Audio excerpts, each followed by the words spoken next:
Fortemente influenciado por Twilight Zone, Twin Peaks e Silêncio dos Inocentes, o seriado Arquivo X foi criado por Chris Carter, americano que cresceu influenciado pelo escândalo de Watergate. Usando a inversão de estereótipos de gênero, tornando Mulder um crente e Scully uma cética, Carter usou a estatística de que 3% da população norte-americana acredita em abdução por aliens como premissa. Arquivo X, então, se tornou um fenômeno midiático e marcou a cultura popular, se tornando referência quando o assunto são séries investigativas, mistérios e paranormalidade. E é claro que depois de tantos anos de Mundo Free Confidencial, o Arquivo X da podosfera brasileira vai ter que gravar um mega especial sobre isso. Então, apertem os cintos do seu OVNI, porque já vamos começar, logo depois dos recadinhos.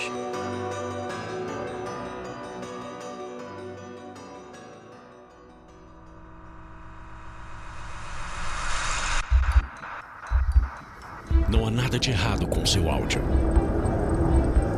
Adentramos agora através dos seus sentidos. Estamos preparando você para o que vai acontecer nos próximos minutos. Além do que conhece por tempo e espaço, o contato com algo além. Não conte para ninguém e nunca olhe para trás, pois este é Mundo Freak Confidencial.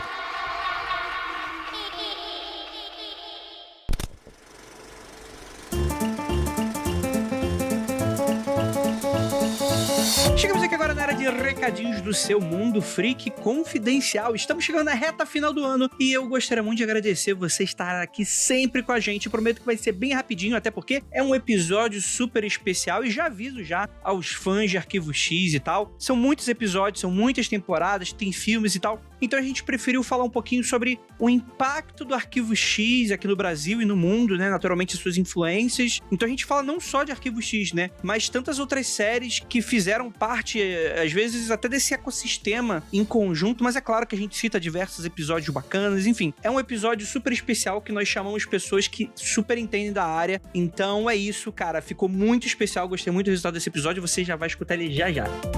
Primeiramente, avisar que o Mundo Free Confidencial é um podcast exclusivo do Spotify. E caso você queira apoiar os outros projetos que não são exclusivos do Spotify, você pode apoiar o Mundo Freak, sim, com aquele cafezinho. Chegando o final de ano, chegou aquele 13º, então é Natal. Eu tentei aqui fazer um funk do Natal, mas não deu certo. E provavelmente o Murilo vai estar editando tanto episódio que ele não vai me ajudar nessa. Mas, gente, você pode ir lá no apoia.se/confidencial e você ajuda com o mínimo de R$5 e aquele cafezinho que você já sabe, você escuta todo episódio, né? E agora, anuncinhos de quarentena. Anuncinhos de quarentena. Olá, meu nome é Matheus, tenho 23 anos, me formei em publicidade no fim de 2019 e trabalhei durante a pandemia em uma empresa de saúde que atua com SUS, atuando como videomaker na equipe de marketing. Desde o início de 2021 procurando freelas para ter trabalho fixo. Sou editor de vídeos, também atuo como animador em After Effects. Além disso, sou editor de podcast, escrevo roteiros, produzo vídeos. Meu portfólio hoje é muito mais focado na área da saúde, pois foi meu primeiro trabalho como profissional do audiovisual. Então, galera, fica aqui a recomendação do Matheus, que é alguém que acabou, como, enfim, eu li aqui, né, acabou de começar, mas, cara, já tem um amplo trabalho aí nessa área. Então, pra você que tá querendo aí um editor de vídeo, alguém especialíssimo pra te dar um help em canais do YouTube, em vídeos institucionais, em editar coisas especiais da sua vida, dê uma olhada, vou deixar todo o portfólio, as redes sociais aí do Matheus, tanto o seu Instagram quanto o seu Vimeo. Então, você vai agora acessar lá no nosso site, no link desse episódio, esses endereços, tá bom? Então é isso, bora falar sobre o... Eu tô péssimo com música hoje, gente, desculpa. Vamos logo pro episódio, porque afinal de contas a gente vai descobrir hoje quem é o Mulder e a Scully do Mundo Freak Confidencial. É agora.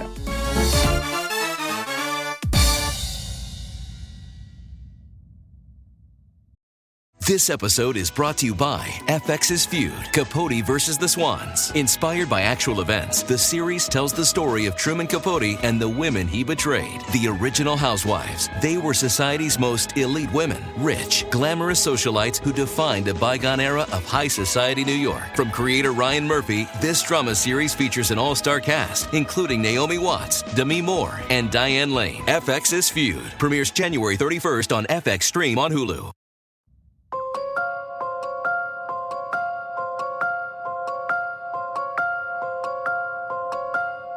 Longos dias e belas noites, queridos ouvintes! Estamos aqui com um episódio especial clássico pra você que está escutando de super pedido. Inclusive, prometi que ia gravar esse ano e até os 2 minutos pro fim do segundo tempo a gente tá gravando, porque 2021 não acabou. Eu sou o Andrei Fernandes e pra me ajudar temos aqui ele, nosso... Depois do episódio de GT de Varginha, que foi uma decepção pra mim, eu tô sentindo que o Rafael, ele vai reprisar o papel dele e decepcionar muitos fãs hoje. Ô Andrei, esse que é o problema dos fãs. Os fãs, eles cometem o ledo engano de colocar expectativas de perfeição em alguém que eles gostam. E eu cheguei no áudio do ET de Varginha e falei, ó, ET de Varginha, balela, aquilo ali é outra coisa. O pessoal ficou brabo. Me cercam nos eventos, me mandam e-mails, me mandam DMs cobrando o episódio de ET de Varginha. Tem quantos anos que a gente gravou esse episódio? Uns 3 anos? Cara, foi o episódio 20, então no 300. Faz as contas aí. Faz 6 anos que a gente gravou esse episódio. Será que a gente conseguiria ver Imagina se o Arquivo X ainda existisse e nós teríamos um arco, 3 episódios no Brasil. Começa com ET Bilu e termina no ET de Varginha. Pô, pode ser, né? Imagina a cara do Mulder. No meio é o Rodolfo e ET? Não, tem bastante coisa aí. Tem o Bebê Diabo. Imagina, cara, super daria... Chupa-cabra, o chupa-cu. Monstro da semana. Tem muito cara Monstro da Semana, com toda certeza. E temos aqui também temos 3 convidados aqui, fãs de Arquivo X, que vão adicionar aqui na discussão, porque afinal de contas é uma série muito grande até pra gente. Eu e o Rafael, nós somos um pouco mais novos, não querendo chamar nossos convidados de velho. Caraca, Andrei. Calma aí, Andrei. Calma aí. Parou. Não, você vai entender. 35 anos. Você tava falando de um pouco mais novo, tu tá...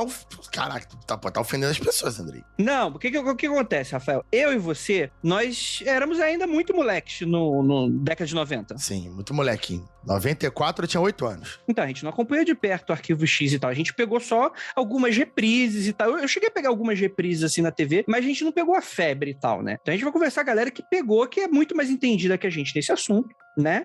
E que são também novos, muito bem preservados, são pessoas, né? Chamou de múmia na cara dura. Ele chama a pessoa de nova e preservada. Eu vou mandar um fax reclamando de você. Ó, não fala isso que tem empresa que pede hoje em dia. Um amigo meu reclamou, pô, manda fax. Não, realmente as pessoas não querem contato, né? Desculpa pedir pra mandar pra fax. Enfim, são 3 pessoas que eu sou muito fã, começando aí a apresentação. Fábio Barreto, e aí, meu velho? Tudo bem? É um prazer. É a primeira vez que estou aqui. Olha só, olá, pessoal, tudo bem? Andrei chamou pra... Eu não conheço tanto de Arquivo X, mas eu sei brincar. E tem gente aqui que entende muito mais do que eu. Mas vai ser legal bater esse papo, relembrar as loucuras, as chatices e as ideias boas do Chris Carter. Afinal de contas, o homem fez o que fez porque tinha alguma coisa na cabeça, né? Cabelo branco. Eu tô achando que esse programa aqui é o programa dos humildão, né? Não entendo muito, não. Eu só tenho essa coleção, essa roupa, esse especial. Só fiz vários eventos em porão, mas eu não conheço muito, não. Entendi. Não, eu tô falando a real. A Mariana conhece. Eu fiz muito mais por Star Wars do que eu fiz por Arquivo X. Então, eu me contento em ser um coadjuvante de luxo ali. Mas a Silvia, minha cunhada, e a Lu, minha esposa, fizeram muito mais do que eu fiz. E eu acho que a gente tem que se colocar no lugar certo. E, sei lá, eu assistia, sabe? Elas mergulhavam. Então, era uma outra relação. Bem, apresentando os próximos convidados, estamos aqui. Mariana, por favor, se apresente ao nosso ouvinte. Oi, boa noite, pessoal. Gente, Millennium é melhor que Arquivo X. Meu Deus! Eita, já chegou dando um tapa na cara. Já chegou botando Frank Black na cara do... Toma! Mas eu sigo sonhando com a Speedo vermelha do Mulder. Não tem jeito. Eu não. Prazer estar aqui com todo mundo. Eu sou fangirl do Mundo Freak. Conheço o Oliver e o Fábio há um tempão. Eu e o Fábio estivemos em aventuras nerds aí desde a década de 90, né? Uhul. E acho que a gente pode falar um pouquinho de Arquivo X, sim. A gente tem um pouquinho de experiência, mas vamos lá. E temos aqui nosso queridíssimo Oliver Pérez. Esse programa é um oferecimento de cigarros Morley. Cara... Eu não apoio. Como cigarro... década de 90, né, gente? Vamos começar falando que é o seguinte. Eu assisti 2 ou 3 episódios no máximo de Arquivo X na minha juventude. E virou fumante. E... Mas fumando de quê, né? Aquele que... Sacanagem. Meu Deus do céu. Não, mas aí o que acontece? Putz, eu lembro muito da minha mãe que curtia a minha mãe sempre foi muito nerd, assim. Putz, desde o início, quando ela era criança, National Kid, e acompanhando tudo. E aos poucos ela foi largando e tal, mas Arquivo X foi algo que ela sempre super gostou e eu sempre ficava muito de olho. De vez em quando passava essas reprises, eu via. Mas eu lembro de muito pouco, assim. Eu lembro, naturalmente, do Mulder, da Scully, né? E toda aquela questão, algum monstro, alguma coisa, sempre aquele tom episódico e tal. E só depois de muito mais velho, né? Depois que a gente já tinha começado o podcast, que o pessoal brincava, como a gente era o único a tratar sobre esses assuntos esquisitos na podosfera, na época, o pessoal falava, não, vocês são Arquivo X da podosfera e tal. Em dado momento começou uma cobrança, ela tem que fazer. E, porra, tem que ver, né? Pô, que pessoa seria eu falando desses assuntos, se não, né? Também mandar um abraço aí pro Guizão, que falava que a gente era o homem do sapato branco da podosfera também. Mas aí eu vi Arquivo X e, cara, foi uma experiência muito surreal pra mim, porque foi um mergulho direto nos anos 90. A primeira temporada, então, ela chega a ser um pouco assustadora quando tu para pra analisar sem o contexto, porque, cara, você pega aquela galera e, tipo assim, todo mundo FBI, tipo, todo mundo com terninho e tal, você, putz, super sutil, não tem nada muito aberrante, mas, cara, são aqueles ternos horrorosos, com muitos tamanhos a mais, cabelos super doidos e computadores, cara, que eram imensos, e tu fala, cara, é uma anos série... 90, brother.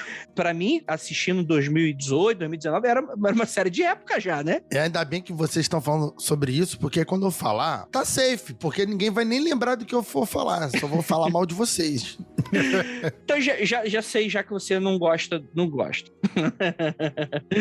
Mas, putz, eu queria muito, começando aí pela Mariana, cara, como é que foi essa sua descoberta de Arquivo X, seu início de paixão? Como é que foi isso? Então, vamos lá, né? Existia uma coisa chamada TV aberta, e as pessoas assistiam os programas no horário que passavam. Eu ouvi dizer que ainda existe, hein? Existe, cara.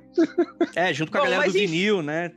Não, é assim, Mariana, só existia uma coisa. Só existia TV aberta. E a Record, à tarde, passava durante a semana Terra de Gigantes, várias séries antigas e passava Star Trek. E era super legal porque Star Trek passava um pouquinho antes da oração das 6. Então eu tava lá, senhor Sulo, prepare os phasers. Aí parava, entrava o pastor, que começava a oração das 6, aí voltava Star Trek. E num dos intervalos, passou a propaganda de Arquivo X que ia passar domingo à noite. Domingo à noite não tem nada pra fazer, né? Ainda mais se você mora em Guarulhos. Tem menos ainda. E aí, cara, a minha avó também, tal qual sua mãe, só que um pouco antes, ela sempre foi nerdona, ela viu aquelas matinês do Flash Gordon e ela era minha companheira dessas coisas. E a gente viu a propaganda e falou, puta, vamos assistir, porque deve ser legal. E eu assisto desde o piloto na Record. Comecei a gravar a partir do episódio Besta Humana, porque eu falei, cara, isso daqui é foda, eu tenho que gravar isso. E o meu presente de entrar na faculdade em 97 foi ganhar a assinatura de TV a cabo para poder assistir Arquivo X.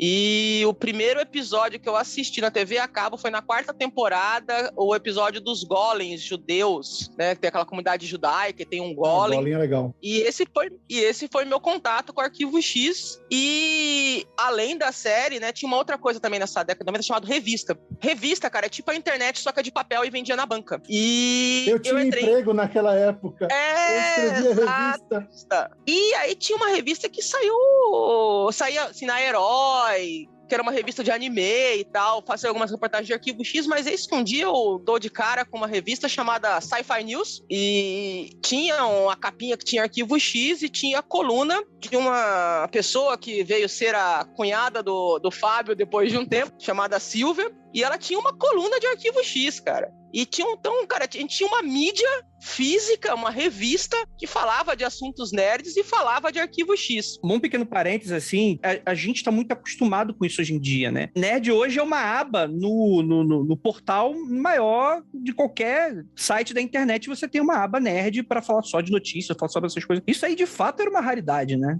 Nessa época. Era raridade. O que tinha era fanzines, né? Tinha fanzine. A frota, o pessoal de Star Trek tinha muito fanzine, que eram coisas que eram feitas, tipo, a máquina de escrever à mão e tirar do xerox. A gente xerocava, e vendia, e trocava, e disponibilizava. E aí tinha outra coisa na Sci-Fi News, que era outra coisa também, que é tipo e-mail, gente, tipo fórum, uma sessão de cartas. E as pessoas escreviam cartas e as pessoas da revista respondiam pra gente. E muita gente se conheceu nessa sessão de cartas cartas, interagia com jornalistas como o Fábio, né, e todos os outros jornalistas na sessão de cartas, e aí a gente começou a marcar encontros, assim, tipo, sabe, Comic Con Experience, só que de pobre. Então a gente fazia isso e começamos a fazer encontros e eventos, e teve evento no salão de festa da minha casa, teve evento em salão de igreja, teve evento em centro comunitário, em AMB, e a gente...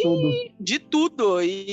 E fã, e a gente se enrola e vai e aluga, pega a caixa de som do pai, pega a televisão da mãe, videocassete do primo, e telão, e vai se virando e vai exibindo. E aí a gente descobriu um outro pessoal, que é um pessoal do 242, que eles faziam um encontro na Devir, todo primeiro sábado do mês, aonde esses caras tinham um contato nos Estados Unidos, e esse contato gravava o episódio que passava nos Estados Unidos com aquela close capture, que tinha legenda em inglês, né? Que é aquela legenda pra quem não escuta. E pegava essa fita, gravava 2 episódios, colocava no correio, mandava pro Brasil.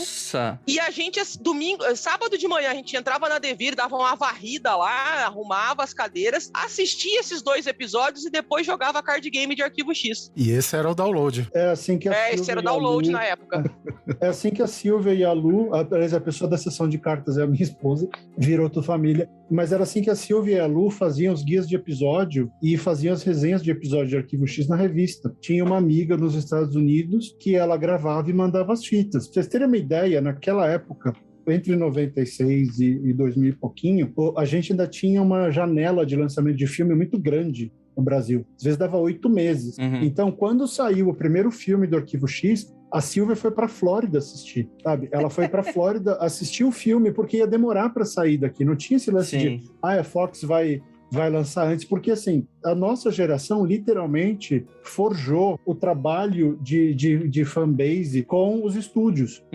Cara, quando eu fiz a primeira JediCon, a Lucasfilm queria travar o evento, queria me processar, porque eu tava usando o nome, porque não sei o que, a marca, mano, é um bando de fã querendo se encontrar, para de encher o saco. A gente não tem dinheiro para trazer a Star Wars Celebration pro Brasil. Não dá, a Fox não quer. Então, assim, a gente foi quebrando muita barreira para conseguir que os estúdios, os canais, entendessem a importância da comunidade de fã, né? Então, que nem a Mariana estava falando dos eventos, tinha um evento que eu achava muito legal do pessoal de Arquivo X, que era a Maratona Scully. Era um evento que fazia... Era um evento com fundo social que doava para algumas entidades e tal. Assim como a JediCon, no começo, a primeira JediCon em 99, você pagava R$6 de ingresso mais 1 quilo de alimento, ou R$3, era nada. Você tinha que levar 1 quilo de alimento. A gente juntou quase meia tonelada de alimento e doamos para um abrigo de crianças carentes, em Guarulhos, inclusive, se não me engano. Então, existia muito essa coisa de esse pessoal se mobilizava. Só que era um grupo, vamos chamar assim, era um grupinho de extremista. Porque hoje, né, qualquer um sai por aí com a camiseta da Marvel porque assistiu os filmes. A gente virava à noite fazendo essas coisas, fazendo evento. E não estou querendo dizer que um é mais ou melhor que o outro. Não, alguém precisava fazer aquilo. Alguém precisava... Alguém abriu o caminho, né? Abriu o terreno, né? Então, assim, é muito importante ver que esse começo de contato, quem assistiu o Arquivo X e resolveu para esses bandos, fez muita diferença, porque isso mostrou para a Fox. A gente começou a fazer esse negócio lá. Eu estava na janelinha, vendo os fãs fazendo o trabalho de Arquivo X. E era muito louco o que eles faziam, cara. Era um esforço desumano para conseguir acesso às coisas, para conseguir ver tudo isso. Então a gente tem que realmente registrar o esforço dessa geração. A Sci-Fi e a Silvia fizeram um trabalho grande com a Fox. Eu lembro uma reunião que a gente foi na Fox. A gente conseguiu, cara, fazer os lançamentos dos DVDs em cinemas em São Paulo, cara. E trabalho da Silvia, cara. Indo lá, conversando com a Fox, falando, o povo existe e tal. E aí a Fox alugava uma sala de cinema e lançava os boxes de DVD de Arquivo X em cinemas pro fã, cara. E era assim, e era pouca gente, cara. Era, sei lá, dava umas 500 pessoas, Fábio. Eu acho que nem isso. Porque não dava pra mobilizar muita gente usando uma revista física, né? Essa era a nossa limitação. Tinha os fóruns, mobilização. Tudo. Tinha fórum, mas era pouca coisa, era pouca coisa. Porra, show de bola. A gente começou a ter muitas surpresas com os resultados que essa mobilização começou a gerar. Então hoje você vê é incomparável com a Comic Con, só que é assim, a gente fazia esses eventos com R$300, não com milhões, né? Então a gente fazia porque a gente queria fazer. A gente passava episódio, tinha discussão, acontecia uma série de coisas que hoje você fala, é meio bobo, mas galera, era o que tinha, a gente era louco para conhecer outros fãs. Não era assim, você entrava no Twitter e achava 200 fãs. Não dava. E era 300 conto de um bando de moleque, né? Que era aquele dinheiro do estágio, dinheiro que você roubou do pai, que você falou que era pra comprar livro, que você tá usando pra pagar coisa de... pra eu dar ganhava entrada R$600 no local de evento. Eu ganhava micharia, mas ia lá, pum. Eu paguei o aluguel do Elis Regina do meu bolso, porque a convenção não deu lucro, eu tive que pagar R$1.800. A primeira Maratona Scully foi aqui no salão de festa de casa, e como eu moro na roça, eu tinha um Uno, e eu ia até o metrô Tatuapé, enchia esse Uno, pegava esse Uno, voltava com a galera aqui pra casa, voltava pro metrô Tatuapé, pegava mais uma galera. Eu inventei o Uber. Era o Uber X. Ai, caraca. Enfim, vamos falar do Arquivo X. Vamos lá. Não, cara, não, mas eu acho isso fantástico. Eu acho que, inclusive, isso é um paralelo muito legal, que o Arquivo X, ele vem nessa toada de ser algo muito diferente, né? E de fazer essa coisa do fã, de você ter essas pessoas que... Assim, como vocês falaram, porra, o Star Trek tá aí décadas atrás, né? Naturalmente. Tem um fenômeno acontecendo já há bastante tempo, assim. Mas eu acho que converge muita coisa legal nos anos 90 dentro desse cenário. Eu queria saber do Oliver aí também, que não respondeu a pergunta, como é que conheceu. Cara, geralmente a gente conta as nossas experiências de... Assim, a gente indica essas coisas de série, filme pros mais velhos, né?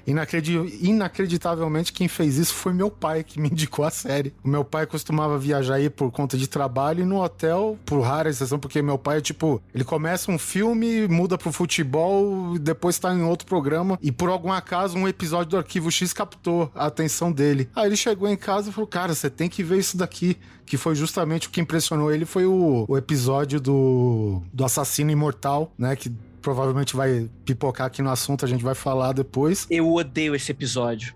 Cara, eu não desgrudei mais. É bom. E basicamente é isso. Eu acho que é importante salientar também, cara, que eu acho que o Arquivo X, quando chegou aqui na TV brasileira, e de repente até agradecer um pouco para o bem ou para o mal a Record, que acho que foi o Arquivo X que ensinou ao brasileiro o conceito de assistir por temporadas, né?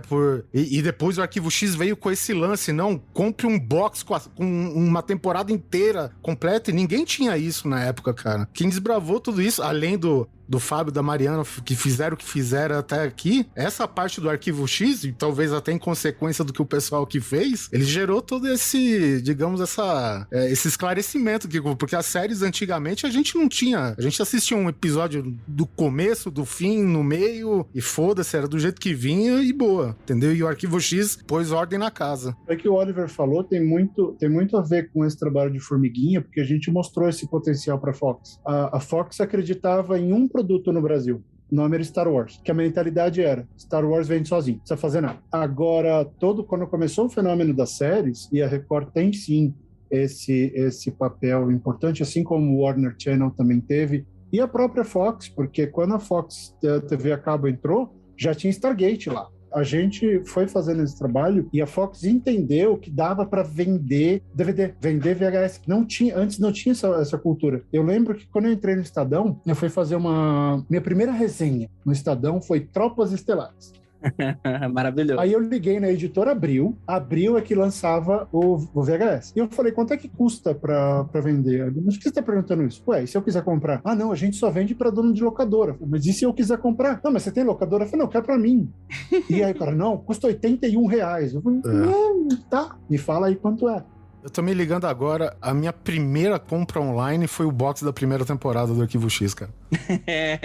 Eu comprei um aparelho de DVD pra assistir Arquivo X. Pois é. É, o fã, né, mano?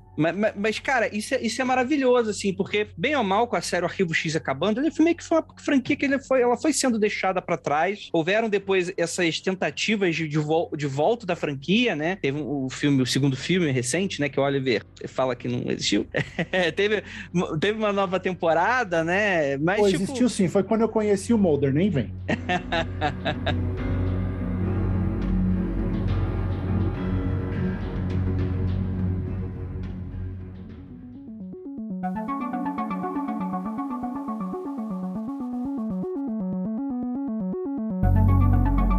pra série, assim. A gente tá falando, cara, talvez uma série fundamental, não a única, mas que com toda certeza trabalhou ali num eixo pra que todo essa florescer de séries que a gente tem hoje, né, pra chegar no Lost, que depois explodiu todo o restante. Porque a gente sai de Twin Peaks, que é um episódio que a gente já gravou aqui no Mundo Freak Confidencial, vou deixar no link do episódio e tal, que meio que mudou tudo, né? Ela foi um fenômeno. Anos depois, pouquíssimo tempo, né? 1 ou 2 anos depois, Arquivo X estava estreando, né? Com essa coisa do sobrenatural, puxando essa coisa do sobrenatural e com esse formato episódico. Assim, o Arquivo X foi o primeiro a ter esse tipo de formato mais monstro da semana, tipo, misturando com CSI. CSI é depois, né? É depois. O que existia, cara? Existia algumas séries que falavam de sobrenatural, com algum formatinho. Existiam algumas séries policiais, séries investigativas, e existiam séries mais hardcore, entre aspas, sci-fi, né? Tipo Babylon 5, essas séries espaciais. E Arquivo X, cara, foi um lance legal porque ela uniu, né, essa série de investigação. Então era o FBI, tinha o mistério e tal. E tinha parte de conspiração, né? Toda essa parte que virou a mitologia de Arquivo X. E tinha parte do Monstro da Semana. Então ela uniu várias coisas que existiam em separado, com um roteiro muito bom, com efeitos bons pra época, com um elenco, né, fantástico, com uma interação muito boa, roteiristas fantásticos, né? Então ela uniu esses temas que eram interessantes e com um pacote todo completo, com efeitos muito bons, com roteiros muito bons, com elenco muito legal. E aí, cara, deslanchou, né? Porque não tinha nada como disso na televisão. Tinha espalhado. E assim, vamos ser honestos, a parte de sobrenatural, a qualidade cinematográfica da coisa era bem... A gente tem que lembrar que não era aquela revolução que a HBO fez anos depois com Band of Brothers, Roma e o ápice que talvez de produção assim, que nem Game of Thrones, né, cara? Antes série de TV, cara, é série, então toma essa miséria pra tu fazer isso daí. Série de TV nessa época realmente sempre foi B, né? Tanto que, por exemplo, se tu via um ator de Hollywood fazendo série nessa época, é porque o cara tava com a carreira lá embaixo, né? Porque ele tava mal. Hoje em dia é o contrário, né? O cara tá fazendo, tipo, tem uma série inteira feita pra um ator de Hollywood conseguir, tipo, trabalhar melhor e desenvolver melhor o personagem, né? Na real, era assim, você tinha uma separação muito clara entre o ator de TV e o ator de cinema, né? Eles, inclusive, tinham essa definição muito clara. Eu lembro que uma vez, você vê, né, a arrogância do jornalista sem bola de cristal. Eu escrevi uma matéria quando a Glenn Close foi fazer uma série na TNT, e aí a gente, nossa, Glenn Close está arriscando novos espaços, tentando dar mais qualidade à TV. A série de TV era considerada uma coisa secundária, sabe? Ela era muito específica, porque lembrava novelas. E novela nos Estados Unidos, a coisa é horrível, é horripilante. Então, a série de TV, ela sempre foi aquele lance Star Trek mesmo, Babylon 5, que os efeitos envelheceram mal pra caramba. Mas é aquela coisa de nicho, né? Não é pra um grande público, né? Sobre isso, cara, se para pra pensar que tu vai ver, sei lá, séries de super-herói atualmente aí, do universo da DC, que eu nem lembro o nome. Essas Flash da Warner, né? Isso, da Warner. E ver o Arquivo X da década de 90, começo dos anos 2000, eu acho que tá bem ali, cara. Tem umas séries aí atuais que os efeitos são horríveis e a gente tá em 2021, sabe qual é? Então eu não acho que os efeitos do Arquivo X, alguns envelheceram mal, os efeitos práticos funcionavam bem melhor, mas eu não acho que eram efeitos horríveis, não. Acho que eram os efeitos muito bons pra época e muitos deles eu vi novamente, vários dos episódios recente, eu vi final do ano passado pra esse, que a gente tá preparando pra gravar esse programa, já tem quase um ano. Mas aí você tem que ver que, por exemplo, 94, que é a estreia do Arquivo X, tava estreando Jurassic Park, bicho. Tem a diferença, né? Mas é que nem falar da Supergirl e falar do filme da Marvel. Não, tá. É que nunca... Essas séries mais baixo orçamento, assim, e essas da Warner são de bastante orçamento, tá? Tem altos e baixos, né, nessas questões todas. Mas sempre tem público pra todo mundo, né? Mas, de fato, se você for imaginar, talvez, se tivesse um prime time hoje com mais efeitos especiais, talvez Arquivo X seria uma outra coisa, né? Às vezes a questão não é só o dinheiro, é o tempo, né, cara? Sim. Cara, a série de TV é correria, meu irmão. 24 episódios por temporada, né? 22, né? Nossa 22, senhora, a gente tem que lembrar, justamente isso que eu ia falar, cara. 24 episódios numa temporada só, cara. Hoje a gente tem uma estrutura de 10, 8, dependendo da série, entendeu? E é isso, os caras tinham comprometimento, cara, de entregar um curta-metragem por semana, cara. Isso daí é... Você pegar da quarta pra quinta, tava filmando episódio e filmando o filme ao mesmo tempo. Tem ator, cara, que trabalha 16, 18 horas por dia, cara. E esse elemento é uma das coisas que eu considero uma coisa que atualmente não funciona mais, que muita gente deixa às vezes de assistir um seriado desse mais longo. Pra mim foi muito cansativo assistir o Arquivo X, porque eu conhecia e tal, mas eu nunca tinha parado pra ver todos os episódios. Eu achei extremamente cansativo, extremamente demorado, temporadas de 20 episódios. Oh, meu Deus do céu, isso não acaba nunca. Para maratonar é um inferno, Aí chegou, sei lá, na 6ª temporada, eu falei, pelo amor de Deus, internet, me diga qual é os episódios principais. Não, foi na 4ª temporada. Quais os episódios principais? Me pula o monte da semana que eu não aguento mais. Mas eu acho que você tá perdendo os melhores episódios. Mas aí que tá. Eu não tenho tempo, Andrei. Eu não posso ver um episódio, eu não posso ver o bagulho que demora 1 ano pra eu ver, sabe qual é? Porque eu achei que a gente ia gravar esse programa 6 meses atrás. Eu vi a toque de caixa. Alguns anos atrás eu cheguei pra Mari e falei, Mari, vamos gravar um de Arquivo X, eu vou maratonar, tu vai maratonar? Ah, eu já maratonei, mas eu vejo de novo. Aqui roda em looping. A Mari é isso aí, velho. Mas essa é a diferença. Como era feito por 1 ano, a galera, era 1 por semana, você tinha ali 20 episódios, tem 50 semanas.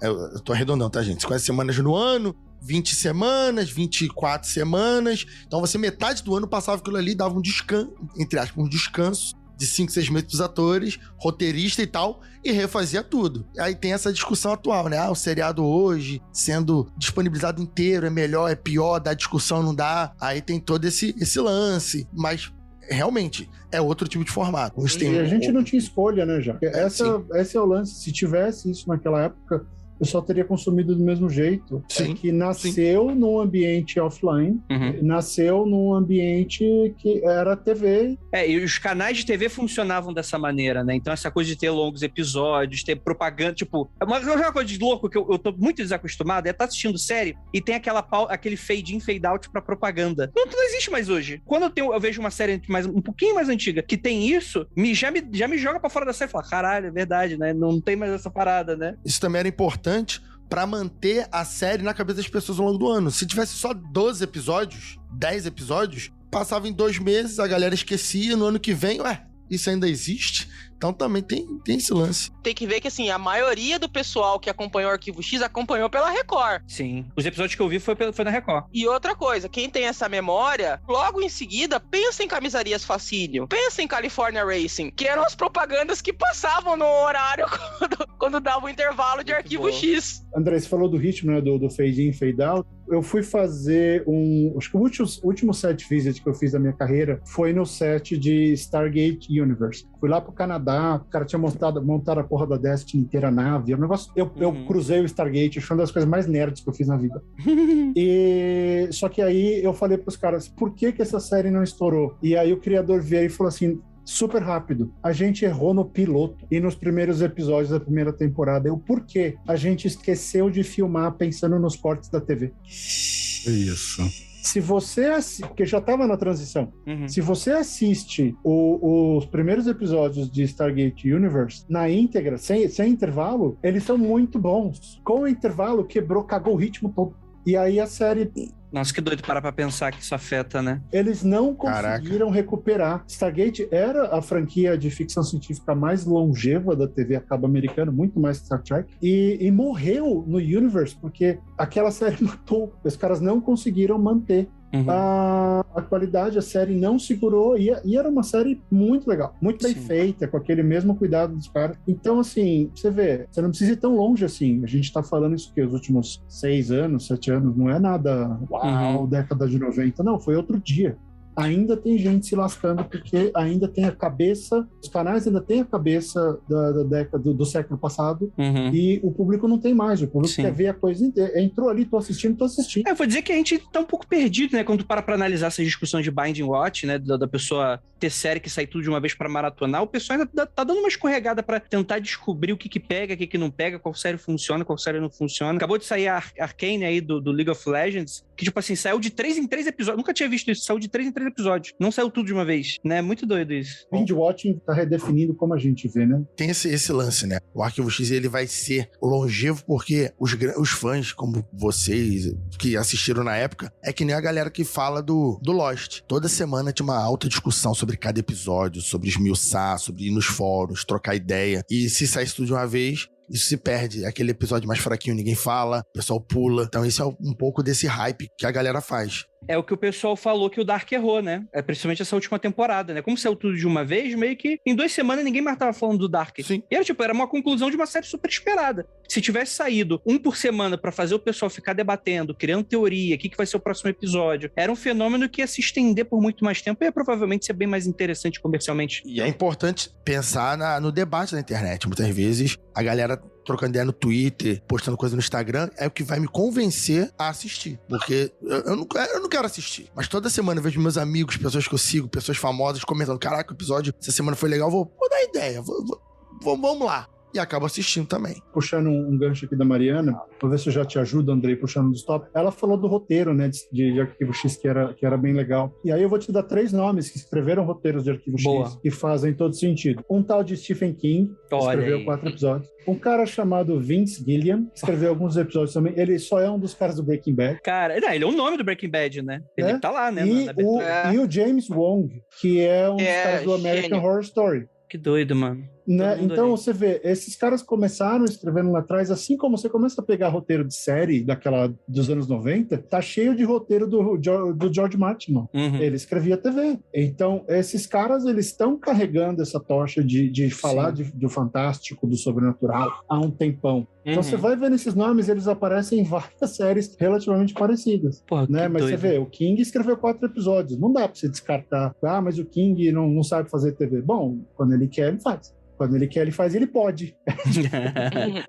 É muito doido você ver, porque, galera, principalmente pra você que é mais novo, se você for começar a assistir Arquivo X, é uma recomendação que eu dou pra você. Você, de fato, por mais que a gente esteja brincando assim, com relação à idade, época e tal, você, de fato, você precisa mergulhar numa série que tem muita coisa datada. O formato, o ritmo, o visual, né, a tecnologia, as discussões. Gente, hoje em dia, tem um episódio ali de conspiração que, mano, é o roteiro do que tá rodando hoje no QAnon do Telegram. Exatamente. Que o pessoal tá levando a sério, saca? Tem coisas hoje que você assiste, né? Eu falo isso porque eu realmente maratonei há muito pouco tempo, assim. Que tu vê, fica com um pouco de azedo na boca, do tipo... E às vezes bate até uns questionamentos, putz, será que o Arquivo X, sem querer, plantou uma semente que foi colhida nisso? Eu até acho que não, porque eu acho que isso faz parte do DNA do americano. O americano tem um pouco dessa coisa, né? Mas eu acho que o que o Arquivo X faz é pegar um pouco dessa coisa que os doidos falavam, colocar um verniz de fantasia, tentar montar uma lógica de mitologia e tal, mas isso sempre existe, essa coisa da conspiração, e aí a gente vai ver, por exemplo, tem diversos episódios que é super Satanic Panic, né,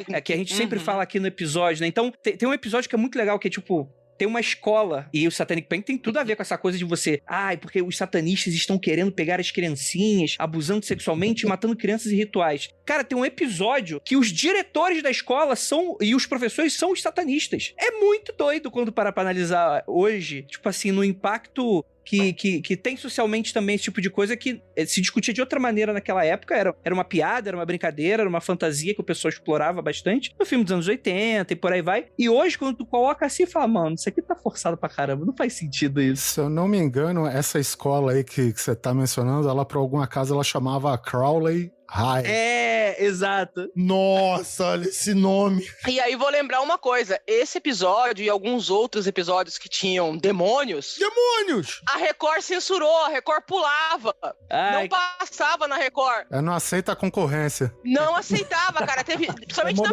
até a primeira e a segunda temporada, a Record pulou alguns episódios. Ela simplesmente não passou. Não sabia. Mas não duvido mesmo. Você descobriu o episódio depois. Uma coisa legal da gente levantar, né, nessa questão é que o salto que o Arquivo X dá em direção à mitologia e a complexidade dos roteiros mitológicos acontece por acaso. Sim. A Julia Anderson engravida, eles não sabem o que fazer com isso, se cogitou demitir a Julia Anderson, tal, e o Chris Carter e a equipe tem essa solução de, peraí, vamos abduzir a Scully, foi criada toda essa mitologia, simplesmente para resolver o fato que a atriz principal estava grávida. E a barriga que aparece na abdução da Scully é a barriga da Gillian Anderson, e quando a Scully volta da abdução, que ela está, um episódio inteiro deitada, ela tava pós-parto. Até o pessoal brinca, né, que... digamos assim, que ela estava com seios mais fartos, que é o seio de uma mulher que está lactante. Sim. E ela fala que ela dormiu em alguns takes, porque ela estava cansada, ela tinha acabado de dar luz, estava amamentando. Então foi uma solução que foi dada por contexto, uma coincidência, e a equipe era uma equipe muito boa, de roteiristas muito bons, e resolveu essa questão dentro da série. Agora, um paralelo para fãs de série, estamos falando hoje da gravidez real dela lá atrás, e no papel mais atual da Gillian Anderson, ela está grávida em Sex Education. Então, e é impressionante como ela foi crescendo, né? Ela começou a fazer coisas muito boas recentemente, e agora tá uma série que é meio dela, e ela tá voando na série. Mas eu acho que a melhor coisa do Arquivo X é ela, cara. Aí a gente vai ter que entrar nessa discussão, porque eu concordo muito com você. O que acontece é o seguinte, que nem vocês estavam o Andrei principalmente estava falando, e eu acredito que mais esses episódios relacionados à mitologia, à conspiração extraterrestre, que é a questão do datado, eu acho que nesses episódios o Mulder é um personagem datado, meu irmão. Total. Eu acho que ele fica muito além, sabe? Eu falei, cara, como que uma entidade que nem o FBI, meu irmão, aguenta um cara desse, mesmo tendo costas quentes com o senador? Sabe? Não é possível, cara. Cara, tem episódio que é claro que na vida real o Mulder tinha com certeza matado sem querer algumas dezenas de pessoas em vários episódios. Vários episódios. Eu ficava falando, cara, esse cara é doido. Não é possível, assim, tipo assim, terrorista, maluco com refém. Gente, ele faz tudo o que com toda certeza não é pra fazer de verdade. Mas isso é interessante, porque antes da gente entrar nesse papo aí dos personagens, vamos falar um pouquinho sobre caso a pessoa esteja... Eu acho um pouco difícil, mas caso a pessoa esteja muito perdida, a gente retrata aí a vida desses dois agentes do FBI, o Mulder e a Scully, né? Eles se encontram aí no piloto, no primeiro episódio. Eles fazem uma coisa que às vezes a gente faz aqui no podcast também, essa coisa de que o Mulder é o believer, né? É aquele cara que ele acredita nas conspirações, ele acredita nos alienígenas, porque ele passou por uma experiência paranormal quando era criança, né? No qual a sua irmã é abduzida. E você tem a Scully, que é uma médica que fala, mano, essa parada toda não existe. E eles têm que unir forças porque eles estão numa fictícia parte do FBI, que é chamada de os arquivos X, que são arquivos meio que cold cases, mais ou menos, né? Que são vários arquivos. Como assim fictícia? Como assim? Agora não mais, né? Não é possível. Das últimas notícias aí agora não mais, mas... Vou adicionar uma coisa aqui sobre a comparação que o André fez com o Mundo Freak. Eles serem believers e tal, um ser believer, outro não, que isso é maior cara de ser metade de cada pensamento do escritor da série. Mas, aqui no Mundo Freak, o Andrei...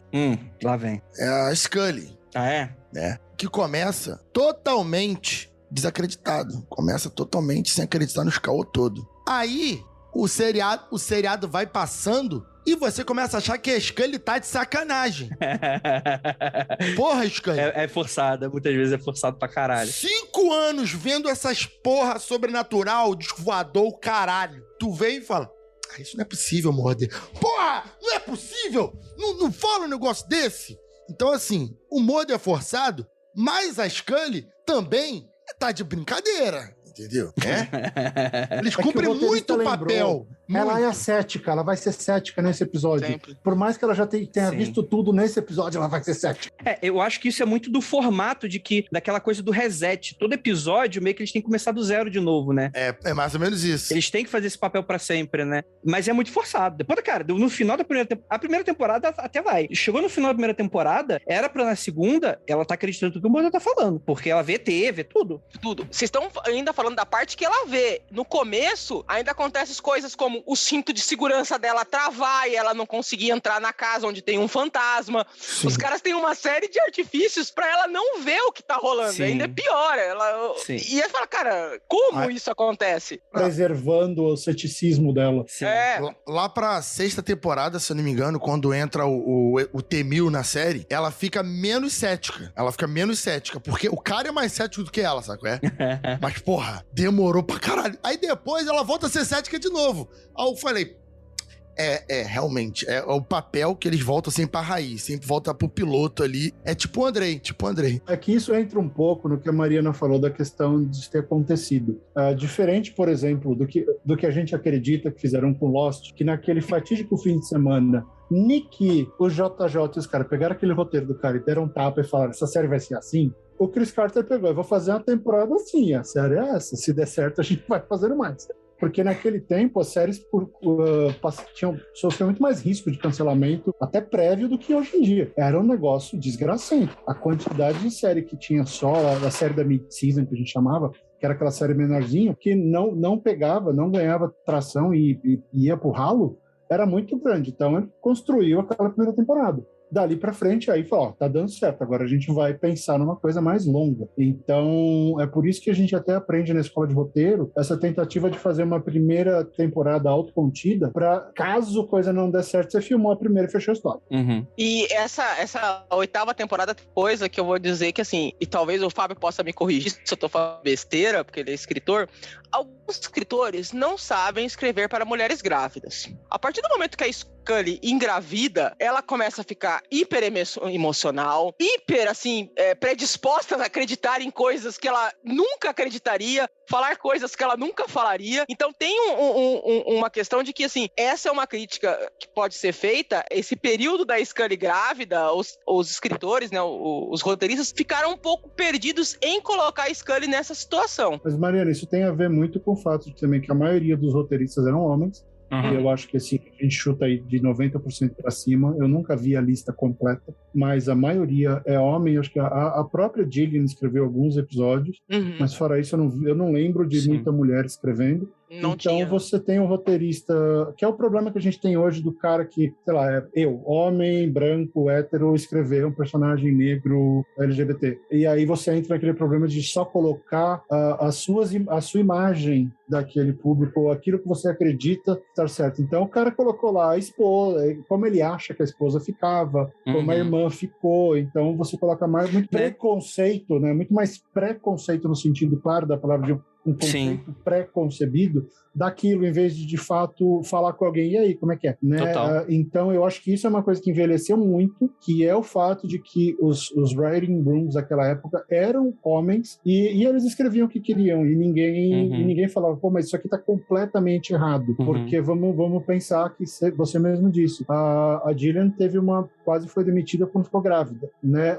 E aí, imagina, eu não sei se ela tinha tanta força ali pra chegar aí. Mas aí o ator que fez o Murder que cobriu ela, né? Deu uma moral também ali pra... Mas parece que se encaixaram bem as coisas na época mesmo. Não, eles se encaixaram bem, mas eu tô falando do roteiro, Jaca. O roteiro acaba refletindo aquele pensamento que era o pensamento vigente nos anos 90, né? E isso envelheceu bem mal, porque realmente não existia essa preocupação. Hoje, infelizmente, você vai para as salas de roteiristas, eu arrisco dizer que tem até mais mulher do que homem, né? E eles são todos jovens, né? O detalhe é esse também. Série de TV, a maioria delas é escrita por pessoas com, no máximo, perto dos 30. Não tem muita gente experiente. Vou falar exceções, assim, os criadores de Friends já eram mais velhos. Tem umas séries que tem umas duplas de criações mais velhas. Mas as séries de comédia de hoje, por exemplo, elas são todas feitas por jovem. Então, aquela época era isso, era um bando de homem novo, sem muita experiência. Então, nesse aspecto, eles acabavam errando, sim. E é uma crítica justa, Mariana, e ela tem que ser feita porque envelheceu mal. Até mais do que isso, né, eu diria, né? Com toda certeza. Eu acho que os roteiros de vários episódios são muito injustos com a Scully. Tem uma coisa que me irrita bastante em vários episódios, quando algo acontece de sobrenatural com quando tem episódios um pouco mais raros que tem uma inversão de papéis, no qual algo sobrenatural acontece com a Scully, e aí o Mulder se torna o cético. Quando tu para pra analisar, é uma inversão, só que fica um negócio muito chato do tipo, o cara acredita em tudo. Quando é a Scully que acredita, ele não acredita. Porque... E aí tu fica, tipo, dá pra entender que a lógica do roteiro é eles brincarem com a inversão, só que nunca fica bem feito. Parece só que é porque é uma mulher que tá falando, então o cara não acredita, né? E sem falar que tem diversas minorias que são apresentadas de maneira muito estereotipada, né? Tem latinos, haitianos, asiáticos... Que hoje em dia, mano, tu pegar principalmente as primeiras temporadas, tu pegar aquilo ali, beira o ridículo. Tipo, é risível. Tipo, tu chega e fala, mano, isso aqui é tão ridículo que não dá nem pra...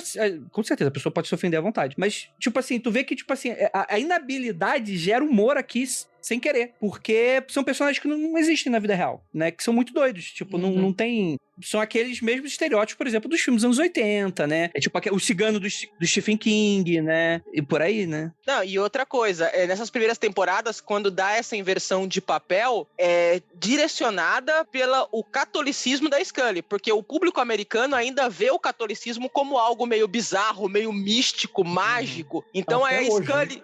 E a Scully abandona todo o rigor dela, todo o conhecimento científico, porque ela é católica. E aí ela tem essa visão, né, de believer, né, ela dá essa inversão, mas não porque ela viu algo ou porque algo foi provado, mas pela pura fé dela no catolicismo, no cristianismo. Então não é, tipo, o Mulder viu a irmã dele sendo abduzida, né, tem uma linha de raciocínio lógico. A Scully, ela abandona todo o ceticismo dela, toda a ciência dela, pelo simples fato de que ela foi criada como católica e ela acredita naquele cerne, daqueles dogmas católicos. E esse é o grande conflito, né, da Scully believer com a Scully cientista. Não é com o que ela viu durante as investigações com o Mulder, é dessa fé na qual ela foi criada.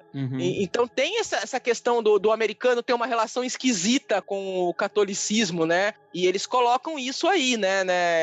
É uma das misturas que tem em Arquivo X, porque ela não é só uma médica, não é só uma agente do FBI. Ela é católica, ela tem essa religiosidade, ela carrega aquela cruzinha. Quando ela é abduzida, o Mulder guarda o colarzinho dela com a cruzinha. No filme aparece de novo o colarzinho. Então tem esse fator. E se você vê esses episódios que a Scully é believer, são episódios ligados a essa mitologia católica, mitologia cristã. E tem alguns que são muito bons. Tem um episódio da primeira ou da segunda temporada que é aquele que é quando o pai dela morre, que é muito bom, mano. É um episódio muito maneiro, que você apresenta um desenvolvimento de personagem, que você passa a conhecer mais ela, a história dela, ela fica muito humana com relação àquilo, e você vê essa coisa dela dividida com o lado cético dela, com as coisas que estão acontecendo, né? É muito... E tem um serial killer vidente, né, que fica falando as coisas que estão acontecendo e tal. É muito bom esse episódio. Eu adoro, pelo menos.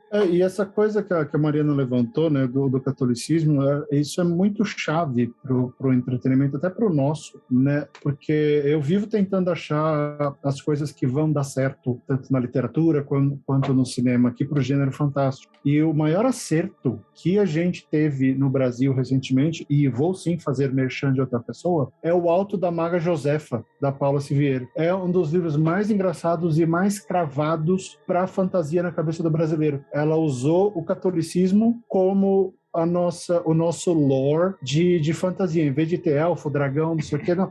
Vamos pegar as coisas da religião e transformar essas coisas em algo além. E o livro arrebenta por causa disso. Então, essa relação, assim como o americano vê o catolicismo como uma coisa ruim, e lembre-se, eles ainda chamam o Kennedy de aquele presidente católico. Né? Porque, se não me engano, foram 2. Eu acho que o Biden é também, ou não? Tô viajando. Não é, não. Não? Não, também é. Peraí, vou até procurar aqui. Biden é satanista. Não, mas de fato, a gente chegou a falar num episódio que a gente fez do JSK. O Biden é o segundo presidente católico da história dos Estados Unidos. Mas não é lá muito católico, como diria minha avó, né? Não é muito. Mas para eles, isso é uma quebra muito grande. E se a gente parar para pensar, qual é a fantasia que é incutida no brasileiro desde cedo? São os símbolos do catolicismo. É Deus, é o diabo, é purgatório, é não sei o quê, chupa-cabra da vida. Então, a Paula, ela pegou essas coisas e transformou em algo muito nosso. E essa foi a grande coisa, porque, pensa, não dá para fazer alta fantasia no Brasil. Não tem castelo. A gente não teve um monte de grandes exércitos de armadura. Era outra coisa. A parada aqui foi outra. Então, o jeito de transferir aquela brincadeira de fazer fantasia para cá é através da religião. Então, a gente não pode descontar a importância que os símbolos religiosos têm na hora do entretenimento. E nos Estados Unidos fazia todo sentido. Ela é católica, então ela vai ver as coisas de outro jeito, porque católico é minoria. E tem um episódio que o Duchovny escreve, que é o Hollywood AD, né, que brinca um pouco com essa mitologia, né, católica, e tem o arcebispo que vai ser o primeiro papa americano, toda uma questão do Lázaro e tal, e eles brincam muito, né, é uma das, que se pode considerar uma das falhas de Arquivo X, é tratar essas religiões não tradicionais norte-americanas, né, eles tratam de uma forma bem superficial. E naquela época também não tinha, gente, a década de 90, tudo era na coxa, né, não tinha, vamos respeitar as religiões, vamos estudar. Eu não tinha essa noção, né?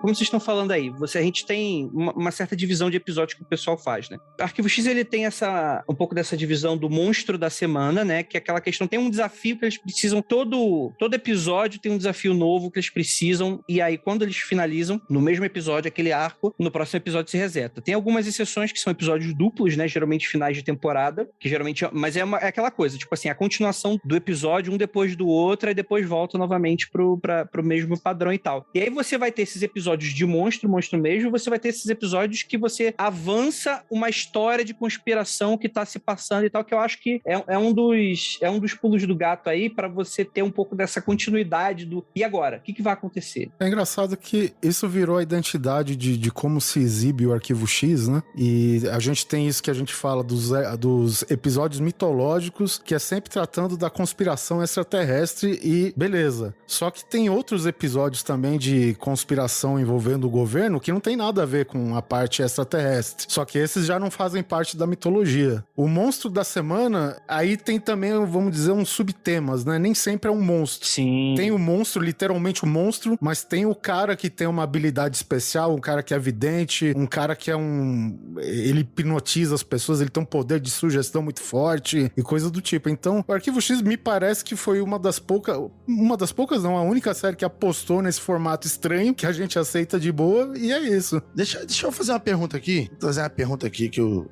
já vou fazer a pergunta e eu vou falar qual é a minha resposta pra saber a opinião de vocês. Qual é o episódio do Monstro da Semana que vocês acham mais merda? Mais merda. O que eu acho mais merda é do Homem das Cavernas. Detesto esse episódio. Odeio. Porra. Você diz o demônio de Nova Jersey? Não. Não? Não, acho que é um que acho que é o Demônio de Nova Jersey. Porra, acho que é da segunda temporada. Ou da terceira, acho que é da segunda. Eu acho que é o 5º episódio da primeira temporada, que chama O Demônio de Jersey. Caraca, maluco, aí. Aquele episódio eu fiquei vendo assim, eu falei, não é possível, mano. É uma família de Homem das Cavernas. Porra. Mas nem sempre tudo é mistério, mas ele te captura, você fica preso no episódio. Eu acho que isso Água-mala, é legal. Água-mala também é outro lugar. É muito ruim, cara. Qual é esse? Esse é um da sexta, cara, que é um bicho da água, que tá tendo um furacão na Flórida. A única coisa legal é que eles encontram o irmão do cara que fundou o Arquivo X, mas o episódio é muito ruim. É muito ruim. Mas, assim, esteticamente, é um episódio muito bonito, porque é na tempestade, a cidade sitiada pelo furacão, por uma tormenta. O visual é bonito, né? Mas realmente a história é essa coisa aí. Agora, só voltando um pouquinho pra essa questão da Scully cética, uma coisa assim, é porque, olha, cada temporada são 20 e poucos episódios, e acaba a gente pegando o estereótipo. Mas no piloto, uma hora que, na primeira conversa entre o Mulder e a Scully fala uma coisa, que ela fala assim pro Mulder que nada acontece em contrário à ciência. Acontece em contrário ao que nós sabemos da ciência. E até o Mulder brinca com ela, que fala que é por isso que colocaram o I no FBI. Então, a despeito dela ter essa postura cética, a princípio, ela é uma cientista, ela tá ali pra investigar, né? Ela tá ali pra usar as ferramentas de conhecimento que ela tem, que são as ferramentas científicas, pra tentar entender o que tá acontecendo. Então, o contraponto dela não é fazer cara de marrenta, cruzar o braço e falar, não foram os demônios. Né? A função dela é usar a contraprova científica, e isso, aos poucos, vai se desenvolvendo, né? Ela vai dando algumas explicações dela mesma, até que quando ela começa a falar com o Doggett, né, na 8ª temporada, ela diz, né, que ela já viu muita coisa, né, coisas que desafiaram o que ela conhece, o que ela conhecia, e que ela tenta manter a mente aberta. Então, tem a ideia era ter essa dinâmica, que acaba ficando estereotipado, óbvio, e acaba os roteiristas usando esse argumento de roteiro pra resolver mais facilmente as coisas, mas a ideia, e se você for pegar o desenvolvimento da série, é esse, né? Ela é o contraponto científico, ela não é cética e pronto, né? Não acredito e foda-se. Ela dá esse contraponto, essa visão de tentar investigar e dar uma explicação científica, uma explicação mais razoável do que as explicações que o Mulder dá, né? Porque ele já parte já pro extremo. E ela tenta pegar uma explicação mais racional com base no conhecimento que ela tem. Vamos lembrar que ela não tá lá à toa, né? Ela foi justamente colocada por conta da posição como cientista para ter o contraponto do Mulder e ao mesmo tempo ser de uso para fechar os arquivos X, né? De uma certa maneira, né? Foi uma estratégia dos caras que foi um tiro pela culatra, mais ou menos assim. E essa é uma das revoluções, né? Porque ela colocar esse contraponto, né? É quando o arquivo X vira sci-fi, né? Onde você aplica a ciência para explicar algumas coisas. E tem muita coisa que é explicada cientificamente. Por exemplo, você falou da diferença dos monstros, né? Tem monstros que são experiências do governo, tem monstros que são mutações, que são aquele do gelo, né? Que é uma forma de vida que veio no meteoro. Então, existem várias explicações científicas e monstros que são monstros criados pela ciência, né? Então tem isso, ela não é simplesmente cética porque é cética. Pensando numa bobagem, todos esses monstros um dia usariam o Twitter. Agora, uma outra coisa que eu queria colocar também, que é uma coisa interessante em Arquivo X, que teve um grande apelo, é a perda do Mulder, né? Porque o que motiva o Mulder é a busca né? A culpa do sobrevivente, a busca pela irmã perdida. Então, isso tem um apelo, né? Esse laço de família, essa busca pela pessoa que você perdeu e todo o conflito mesmo que tanto a Scully como ele tem com a família, né? A Scully tem todo um conflito dela enfrentar a família pra seguir um outro caminho. O Mulder tem uma série de problemas e isso acaba tendo um apelo pro público. Fica meio de forma velada, de forma em segundo plano, mas são coisas que atraem, são coisas universais que estão ali dentro do roteiro. E o ator, né, ele acaba sendo afetado, ali a série acaba sendo afetada por questões extra programa, né, que ele vai alegar, eu dei uma pesquisada sobre, que ele vai alegar que a Fox tentou passar a perna nele, enganou ele, algo do tipo. Cerca de 25 milhões de dólares que ele vai cobrar na justiça Fox. Aí ele acaba se afastando, né, como personagem fixo, né, ele aparece em alguns episódios, se não me engano. E eles trazem um ator que eu não lembro o nome dele, mas o rapaz é o homem lá que faz o T-1000 dos Terminadores. O Robert Patrick. Robert Patrick. Muito obrigado. Fiquei curioso sobre qual era essa dinâmica, né? E a dinâmica dele ali, ele não é o Mulder 2, saco? Eles trouxeram uma outra pegada pro cara, tentaram trazer uma personalidade própria ao personagem, porque seria bem ridículo. O Mulder tem um carisma gigante, o cara que já era 5 temporadas na série, aquela coisa. Então eles trazem um novo personagem pra fazer a dupla com a Scully e não ser o novo Mulder, né? O Mulder, ser um cara diferente. Mas eles trouxeram uma espécie de Mulder feminino naquela época, porque tem a Monica Reyes, né? Então eles só inverteram o sexo. e tá certo que a natureza, o background do Doggett, acho que ele veio... ele era um ex-policial e depois virou agente. Ele é mais truculento, tu vê como que ele atua lá. E a Reyes é um tipo Mulder mais moderado, né? Eu senti assim. Então... Good vibes, né? Good vibes, meio Era de Aquário. E o Doggett é aquele agente padrãozão, né? Um cara que já foi militar, já foi policial. Ele é o padrãozão. E a Reyes, ela é mais viajante que o Mulder, né? Ela é bem mais... E as motivações dela são outras. Ela é uma believer por ser believer mesmo, né? Ela é uma pessoa que tem uma certa mediunidade e ela tem esse contato com religiões, com coisas mais alternativas. O Mulder, ele tem esse trauma de infância que levou ele a isso. Senão ele ia ser também um cara padrãozão. Ele teve esse trauma que levou ele. A believer, se for pensar, é a Monica Reyes. Porque é ela que... é dela isso, né?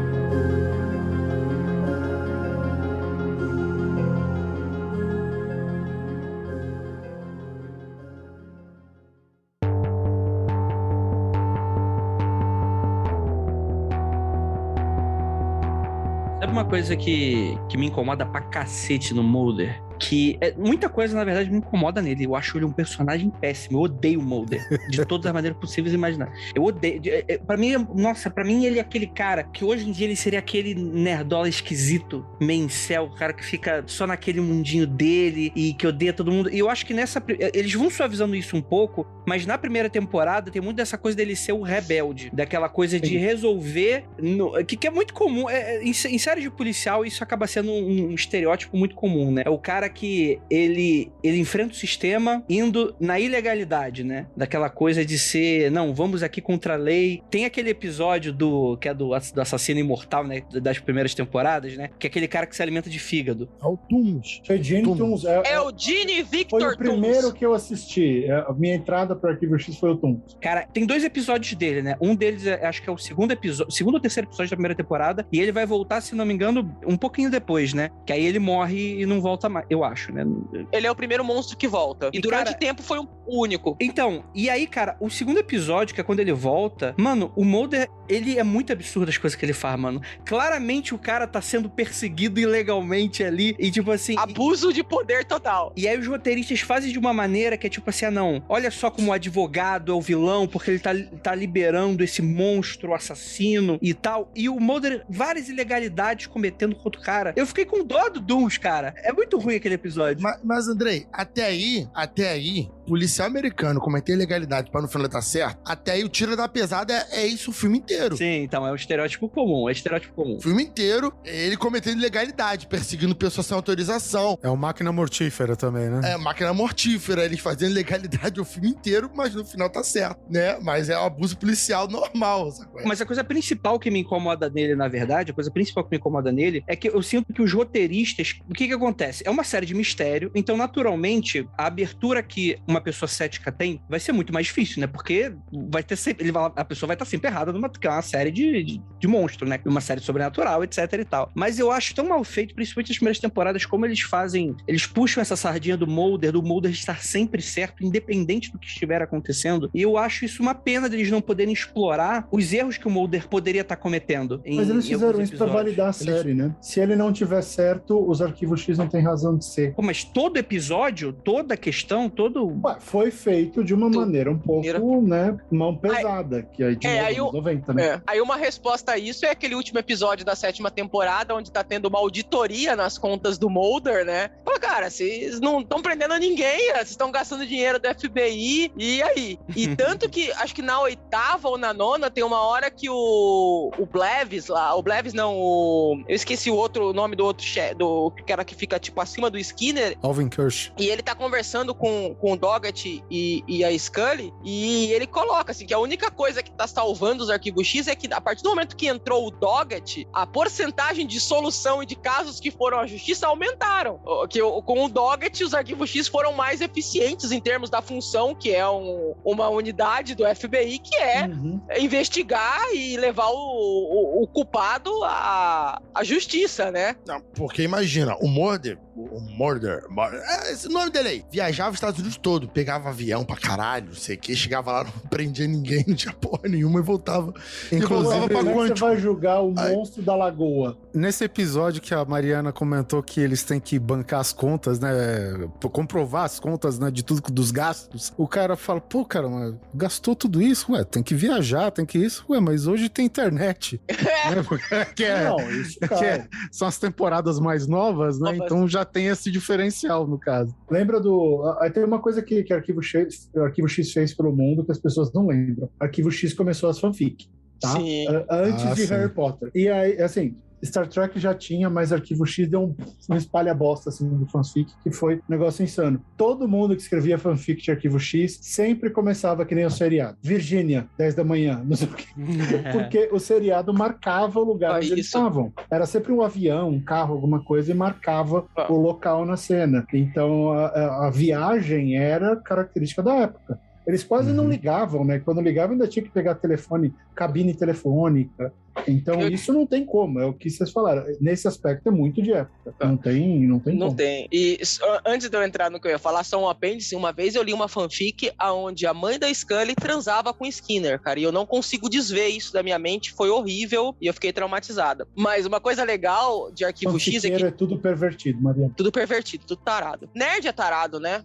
Fazer o quê? Uma coisa interessante é que, por exemplo, você pega o Tooms e vários outros monstros da semana, eles são vilões do episódio, mas eles não são vilões porque eles são maus igual o Pica-Pau. O Tooms, cara, ele não tinha nenhuma intenção maligna, ele precisava sobreviver. E tem vários desses monstros da semana, o próprio Demônio de Jersey, vários desses monstros, o próprio Fluckerman lá, que é aquele homem verme, eles não têm nenhuma intenção má, eles existem, né? São aberrações, mutantes, né? Mutantes, experiências do governo, entidades sobrenaturais, mas eles não têm nenhuma intenção de causar o mal, eles estão sobrevivendo conforme... Eles são assim, né? Eles não estão no assim. Esquema da conspiração, não, eles são daquele jeito, assim, né? Eles não são vilão, e eu acho isso, ele sempre deixou assim, né? Ele não tem uma intenção maligna, ele tá ali, ele quer viver, e ele quer sobreviver, e eles investigam esse caso, né? Sim. Sei lá, o Tooms eu vou discordar um pouco, eu acho que ele era mal mesmo.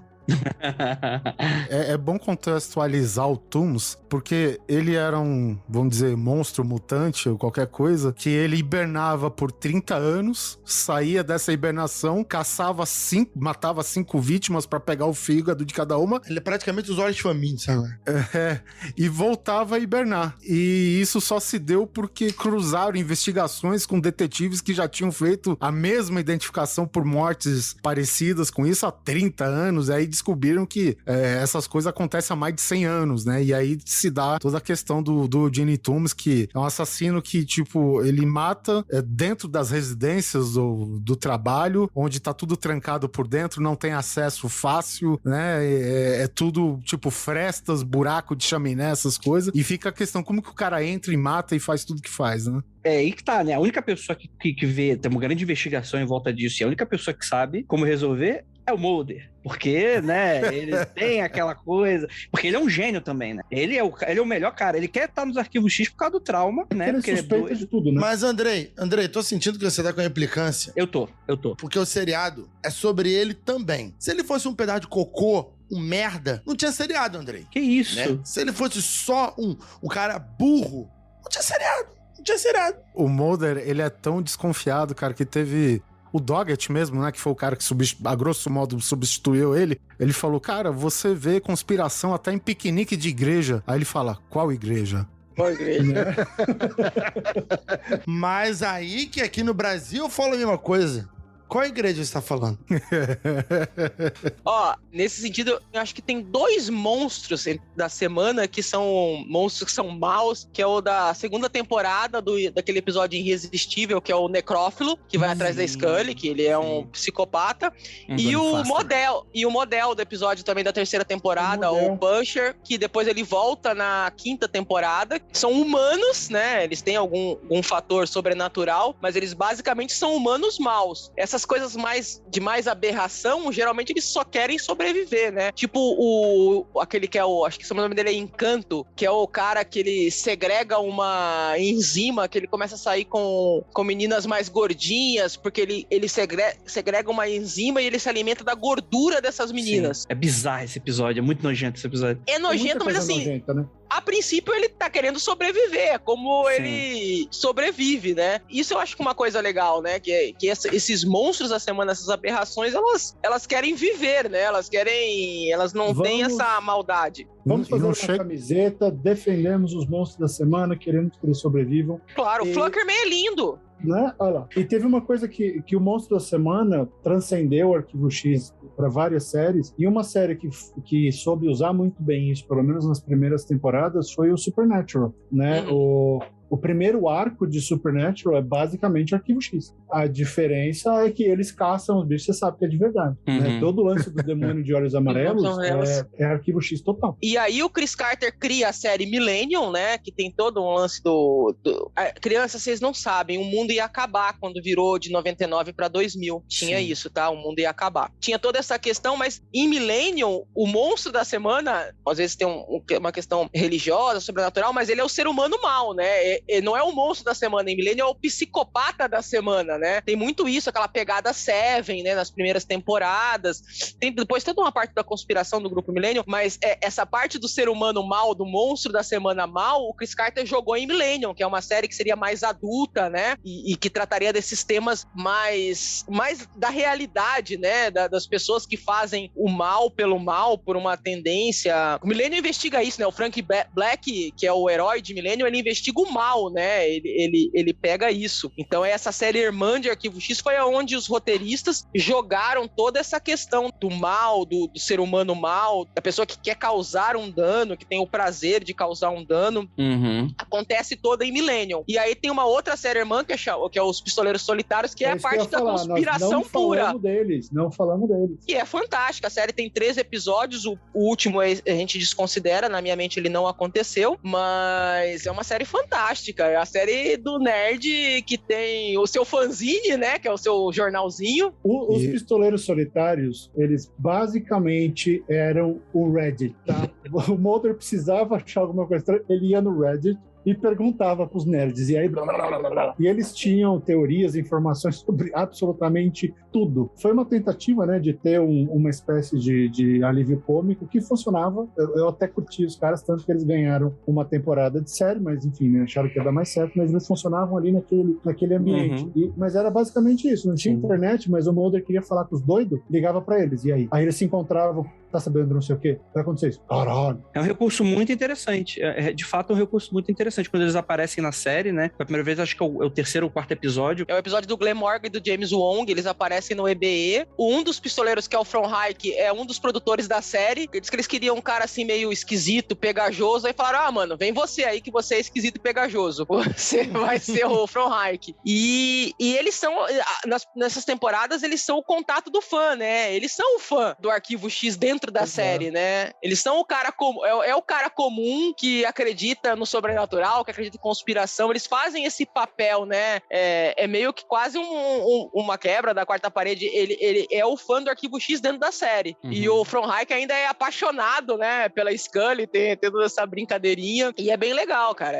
E eles ganharam esse spin-off e que acabou não dando certo, que tinha uma pegada bem mais cômica. E foram essas duas séries, né? Que derivaram de Arquivo X. Uma com essa pegada mais adulta, mais Seven, e os Pistoleiros com essa pegada mais conspiratória e cômica. O Andrei tinha falado do receio que ele teve dessa geração que acompanhou do Arquivo X ter virado essa galera do QAnon e o caramba. A gente tem que lembrar que essa série spin-off aí, os Pistoleiros Solitários, o primeiro episódio, ele simplesmente fez uma profecia do 11 de setembro, cara, porque era uma conspiração do governo, envolvendo o governo, de jogar um avião nas Torres Gêmeas, cara. Caramba! Antes de 2001. Ele passou um pouco antes do 11 de setembro, esse episódio, e tem uma série, o Vincent Gilligan, eu acho que ele é entrevistado, tem uns documentários sobre esse episódio piloto, e é basicamente isso, ele o governo, a CIA tá perdendo, né, acabou a Guerra Fria e tal, e a CIA tá perdendo espaço, e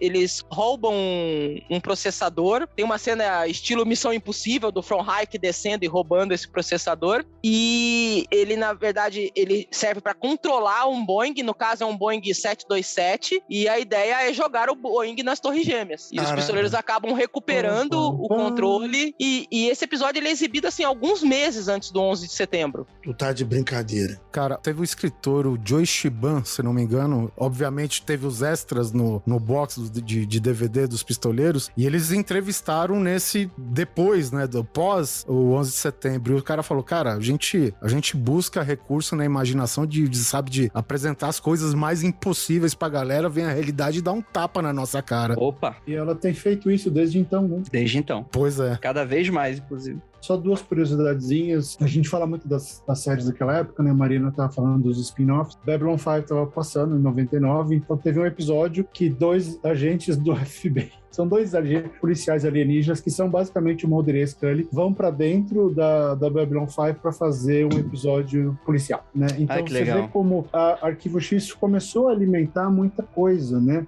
Essa questão mesmo que a Marina colocou dos pistoleiros solitários serem fãs de Arquivo X na série, se você pega Supernatural, tem um episódio lá que aparece aqueles 2 nerds lá que são os Ghost Chasers, uma coisa assim. Eles fazem cosplay de Sam e Jean. Então, assim, várias estratégias e coisas que apareceram em Arquivo X, elas são referenciadas tanto em séries como em filmes a partir daquele momento. E como eu acho que existe um ponto muito distante, né, entre Arquivo X e o público de hoje, essa referência se perde bastante, porque é uma série que envelheceu, é uma série que não passa mais, até onde eu sei, né, e como os fãs foram tocar a vida, em vez de só ficar pensando nisso, meio que perdeu essa força, mas é uma referência. Todo mundo fica em cima de Lost, mas o Arquivo X definiu muito dos parâmetros que é a série de mistério, a série sobrenatural de hoje em dia. Ela continua sendo uma referência muito grande. Então, até para quem está querendo escrever esse tipo de coisa, assiste, porque não tem como evitar. Tem muita ideia boa, tem muita ideia louca, tem muita ideia que você fala, que diabos é esse episódio? Tem aquele lá do elefante, dos animais. É uma lenda urbana americana. Terrível simetria.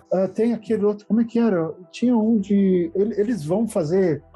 eles fazem um jogo de First Person Shooter, é. O nome do episódio é esse, First Person Shooter. Que tem os pistoleiros, inclusive. A memória me ajuda. Então, assim, tem umas coisas completamente idiotas, se for hoje em dia, mas é uma boa referência. Experimentação, né? Exato. E ver o que já fizeram, o que não deu certo, né? Tudo que a gente vive hoje de interação do fã com a série, você vê que começou em Arquivo X, no Homenzinhos Verdes, que é um episódio da 2ª temporada, quando a Scully pega uma lista de passageiros, que é um voo que o Mulder pegou, tem uma série de nomes que eram pessoas que estavam nos fóruns de discussão de Arquivo X. Na 3ª temporada tem um episódio, a Scully arruma o banco do carro. Por quê? Porque existia a galera discutia nesses fóruns como a Scully conseguia pegar o carro depois que o Mulder estava usando, porque ela tem uma diferença de altura muito grande entre ele e ela não arrumava o banco. Ela pegava o carro e saía dirigindo. Então aí, nesse episódio ela vai e arruma o banco e o Mulder faz uma piada com a altura dela. Então, cara, isso é 3ª temporada, isso é 95, 96. Influenciando, né? Influenciando. Então, discussões dos fãs nos fóruns, em 96, 95, estavam refletindo argumentos de roteiro no episódio. E era a única série que fazia isso, que ouvia os fãs, que colocavam os fãs. Então, isso que a gente tem hoje, dessa influência do fanservice, aconteceu em Arquivo. Começou ali, cara. Começou ali. E tem uma série desses easter eggzinhos. Mariana, lembra daquela discussão completamente inútil sobre a quantidade de chiclete, o lápis na ponta do chiclete que o Mulder conseguia pregar no teto? Sim. E o pessoal fazia continuidade. Não, tinha 7 no take anterior e agora tem 9. Porra, falta só tem uma discussão mais inútil que essa, que é o que acontece com a caçamba do Optimus Prime quando ele se transforma. Justo. Tá ali.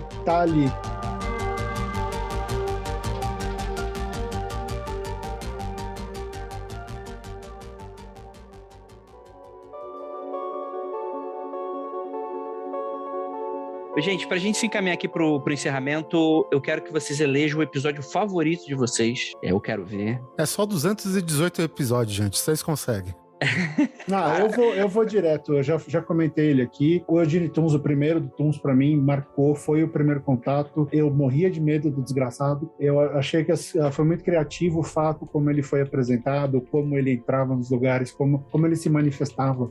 Aquilo pra mim foi muito marcante e assim, foi responsável por curtir a série, né? Então acho que ele tem esse peso emocional muito grande. É que nem com Star Wars. Retorno de Jedi é o meu favorito porque foi o primeiro que eu vi, né? Foi aquele contato ali de falar, pô, isso daqui que me fez curtir esse assunto, então vamos que vamos. Então eu vou com o primeiro episódio do Toon. Bom, a Mariana adolescente, que assistiu Arquivo X, vai dizer que é o do Annie Barry, porque o do Coveney aparece com a Speedo vermelha. Mas, fora meus hormônios, que é até o episódio que eu recomendo pra qualquer um começar a assistir Arquivo X, é o EBE, da primeira temporada, porque lá tem tudo. Tem o Garganta Profunda, tem alienígenas, tem conspiração do governo, tem todo o lance da parceria do Mulder e da Scully, um apoiando o outro. É a primeira aparição dos pistoleiros solitários.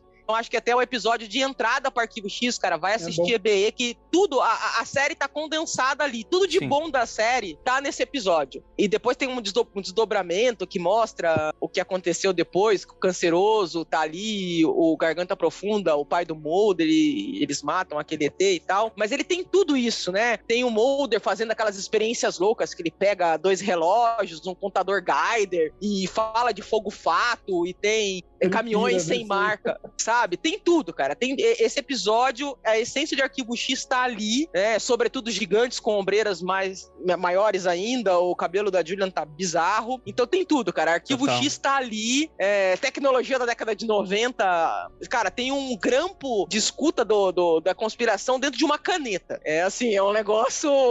É genial esse episódio. Cara, eu adoro. Eu gosto muito desse episódio. Tem aquela cena do tanque que é muito tensa, que tá o Garganta Profunda e o Mulder invade... Não é esse episódio? Que ele invade um órgão do instalação governo. do governo, que é de luz. E ele vai procurar o alienígena, que ele acha que o alienígena tá lá no fundo, que é a comprovação dele. Aí ele encontra o Garganta Profunda, o alienígena não tá lá, e o Garganta Profunda, ele tem uma fala maravilhosa, que ele fala que... Por que ele tá sendo X9? Por que ele tá ajudando o Mulder? Que ele fala que ele é uma pessoa que se arrependeu das merdas que ele fez por causa do governo. Eu acho muito maneiro esse episódio. E esse alienígena, depois, quando você vai ver, eu acho que é no Segredo sobre o Cigarette Smoke Man, mostra que o Garganta acaba matando o alienígena, né? E até o Canceroso, ele fala uma coisa muito legal, que ele fala assim, que ele pode ser tudo, mas ele não é um assassino, né? E esse episódio eu acho a essência de Arquivo X. Cara, eu acho que os dois falaram o que resume bastante o Arquivo X. Eu vou indicar um meio fora da curva aqui, que é o Triângulo. O Triângulo, acho que é da 6ª temporada, né, Mari? 6ª temporada. É um episódio feito em tese, assim, né? Porque é um programa pra televisão, então ele tem os espaços que nem a gente falou do começo do comercial, fade in, fade out, bababá. Mas ele é feito com o conceito de ser todo ele em plano sequência. Então é um episódio que mostra o Mulder indo atrás de um navio fantasma. Legal. Que desapareceu em 39 e de repente, do nada, ele apareceu. E quando o Mulder ele consegue... Na verdade, o pessoal pega ele do mar porque ele tá desmaiado lá no Triângulo das Bermudas, né? O pessoal puxa ele pro barco, ele tá em 1939. Ele entra numa fenda temporal, cara. E os personagens, né, que tem uma invasão nazista acho que é um barco de passeio, se eu não me engano, é o Queen Anne. Um transatlântico, né? É um transatlântico de luxo, assim. Então ele chega lá em 1939 e os personagens, por exemplo, tem um cientista que acho que a segurança dele, quem faz o papel dessa mulher é a Scully, né? É a atriz, a Gillian Anderson. E quem faz o nazista mor é o Canceroso, né? Eles usam o mesmo Spender é outro. Isso. E o Skinner, que é o diretor assistente do FBI, que é, em caso, digamos assim, meio que o testa de ferro dos dois, ele tá lá como um nazista, mas que ele tá infiltrado no exército nazista e tal. Agente duplo. Isso, ele é um agente duplo, cara, que faz muito sentido até com o personagem, né? E aí a Scully, desesperada, já a Scully no seu tempo, nos escritórios em Washington, ela descobre que o Mulder fez merda de novo e ela começa a correr atrás de mapeamento de satélite pra saber aonde que ele se meteu, né? Porque ele tá enrascado. E ela chama os pistoleiros solitários, o Skinner ajuda com uns dados de GPS, e quando ela vai atrás, ela acha o navio, só que ela não embarca no ano 1939, ela embarca no ano que ela tá mesmo. E os dois, tanto a Scully quanto o Mulder, em 1939, meio que eles se cruzam, assim, tipo, dá um corte na tela e os dois se cruzam nessa linha de tempo que é uma junção de 1939 com, sei lá, 1999, não sei quando que saiu essa temporada. E é uma temporada bem legal, cara, da teoria do Triângulo das Bermudas, enfim. Cara, é um episódio que, em termos de o roteiro e a produção de arte desse episódio, cara, eu acho que eles não conseguiram se superar até agora, cara. E tem duas coisas, Oliver. Tem um grande fanservice, que é o beijo entre o Mulder e a Scully, no caso... O Mulder do presente e essa Scully de 39, né, que foi impedido no filme pela abelha. E tem uma coisa maravilhosa, que é a Scully dando soco em nazista, né? Puta, aí é muito foda. Muito bom. Esse episódio também é referência a um filme chamado Nimi. É um filme meio daqueles de experiência de viagem no tempo. SS Nimitz. O porta-aviões volta para antes de Pearl Harbor. e os caras têm que decidir, vamos atacar, vamos derrubar os japoneses ou não. E curioso falar que esse filme, ele tem uma influência direta no meu último livro, Snow Globe, que tem essa pegada de, e aí, o que você faz se você puder mudar alguma coisa? E eu sempre lembro desse filme, e esse episódio tem uma correlação muito bacana. Muito bom, muito bom. Cara, eu vou ficar com um episódio logo do começo. A galera tá comentando aí que vai ser esse episódio que o Mulder... Acho que vocês estavam falando dele, que o Mulder vai entrar naquele terreno do exército. Minto, você não comentaram não. Ele vai junto com a Scully, eles estão vendo luzes em cima de uma base, militar, e ele acaba invadindo essa base e ele vê os voadores lá dentro. E o exército some com ele. Quando a Scully recupera ele não lembra de nada. É a segunda temporada. É o Garganta Profunda. É o segundo episódio e é quando aparece a primeira aparição do Garganta Profunda, exatamente. E esse episódio eu acho muito foda por causa desse lance, que eles veem as luzes e tal. Ele entra lá, ele invade, ele dá uma loucura, ele invade, ele entra no galpão, ele vê as paradas, e ele, e ele some. O episódio, ele começa, na verdade, com alguns pilotos da parte de aviação do exército, os caras tendo uma crise psicótica com um monte de erupção na pele. É verdade. E justamente a suspeita que se tem é que eles estão pilotando aviões altamente experimentais, que fazem manobras impossíveis, que dobram o espaço, enfim. E aí ele até menciona uma outra conspiração clássica da década de 90, que é a Síndrome do Golfo, né? Falando sobre que esses caras podiam estar sofrendo consequências da Síndrome do Golfo, que tinha a ver com essas experiências, que era algo que estava bem em voga na década de 90, com essa galera que voltou do Golfo. Total. Eles estavam testando o metaverso. Os episódios que eu mais gosto do Arquivo X, como eu falei no início, são esses do Canon, né? Porque eu fico muito vidrado nessa parada de ufologia. Eu quero acompanhar a parte da ufologia. Eu quero isso. Aí quando tinha os episódios do Monte da Semana, eu fico muito assim... Cara, os que eu mais gosto é o contrário de você. Talvez porque o auge desses episódios que você gosta foi na 5ª temporada e o primeiro filme. E acabou. Depois só foi ladeira abaixo a parte da mitologia. E aí eu me prendi muito a esses episódios avulsos, né? Que eu costumo falar. Que é uma história por episódio. Ou no máximo, eles trazem um assassino misterioso lá de uma temporada passada de volta. Enfim. Sim, sim. Cara, só pra encerrar aqui, episódio... Deixei até marcado aqui porque eu acho esse episódio muito legal. Que foi o episódio que eu citei, né? Beyond the Sea, né? Além Mar, que é o episódio da morte do pai da Scully, que você tem um psicopata que ele é sensitivo, né? Ele consegue ler mentes, uma coisa nesse sentido e tal. E eu acho muito legal que justamente não vai pro óbvio, né? Não pega, beleza, um cara que tá no corredor da morte é um cara que de fato matou pessoas, não é passando pano pra ele, mas que existe uma complexidade na relação deles que, sei lá, é um lance meio Hannibal Lecter e é muito legal, assim, esse episódio. E finalmente o Mulder duvida de alguém, né? Exatamente. Mas ele só duvida da Scully, né? Daqui pra frente é só isso. E é uma primeira vez que mostra uma fragilidade da Scully, e é legal que é uma fragilidade não ligada ao fato dela ser mulher ou dela ter só 1,5 metro praticamente, mas é uma fragilidade em relação a essa relação dela com o pai, dessa relação dela com a morte, com tudo isso. Sim. É legal a Perfeito. Forma que eles tratam essa sensibilidade da Scully, que antes era meio, né, rainha do gelo, né? Ela é tratada de uma forma muito legal, o roteiro é muito bem feito.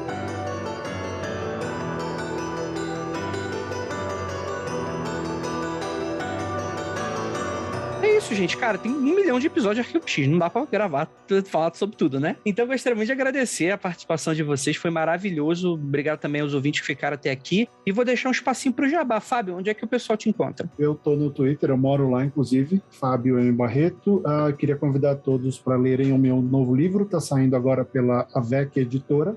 É o Snow Globe. Já tinha saído em e-book, mas agora tá saindo no livro físico, finalmente. Então tem muita coisa para sair lá. É só procurar na Amazon, Snow Globe. O livro é em português, não se preocupem.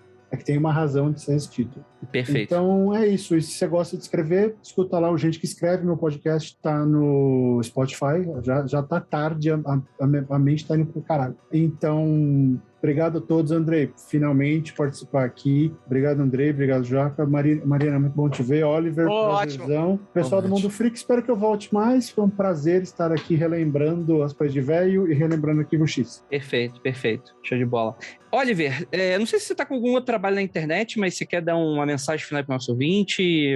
Se quiser fazer um jabá. Eu tô no Twitter, @Oliver Pérez, e o Grande Coisa, que é o meu extinto podcast junto com meus colegas Guizão, Simão Neto, Perotti, Polar, Sus, todo mundo que passou por lá, tá no Spotify e na plataforma Anchor. Então, se quiser, também tem episódios de Arquivo X lá, com a Mari também, entre outros episódios que a Mari tá lá também. Super recomendo. E é isso aí. Muito obrigado pelo convite aí. Show de bola. Mari, mensagem final pro nosso ouvinte, onde que o pessoal te encontra? Cara, eu tô por aqui, né, em Guarulhos. Não, eu não tô em lugar nenhum. Eu fico feliz em poder ajudar, né? Tem esses podcasts. Acho que também tem do Falcon, né? Porque além de Arquivo X, eu gosto de bonequinhos. E, cara, eu sou super fã. É um prazer estar aqui. Eu agradeço o convite. E o que eu achei legal foi isso, que a gente saiu um pouco do lugar comum de se fixar em episódios e fizemos uma discussão geral, né? Sobre o impacto de Arquivo X, o que foi Arquivo X. Eu acho que foi bem frutífero, foi bem diferente. Cara, se você quer conhecer Arquivo X, vai assistir os episódios, assista Millennium, que também é muito bom, e curtam aí, e é basicamente isso. Show de bola. Então é isso, galera. Espero que vocês tenham gostado mesmo, e não olhem para trás.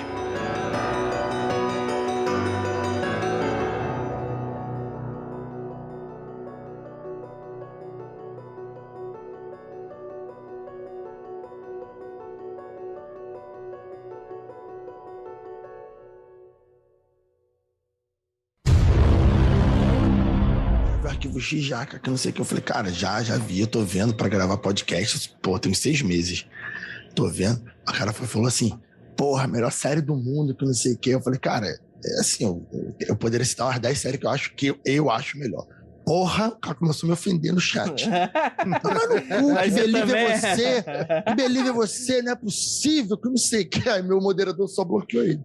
O cara não sabe a diferença entre série predileta e melhor série, né? Pô, cara, não, a melhor série assim que eu falei, não, cara, eu poderia citar outras 10 ali, eu tô assistindo, o cara nem esperou terminar de falar, começou... Porra, e o Discord é teu, ou seja, o cara era teu fã, né? Não é mais teu fã. Não, o cara veio e era do Mundo Freak, ouvindo o Mundo Freak, por a gente vai estar ouvindo isso, aí, vai ouvir sangrando o ouvido dele assim, esse jacaúna, traidor do movimento dos Believe. Você vai ser do contra, então, nesse episódio.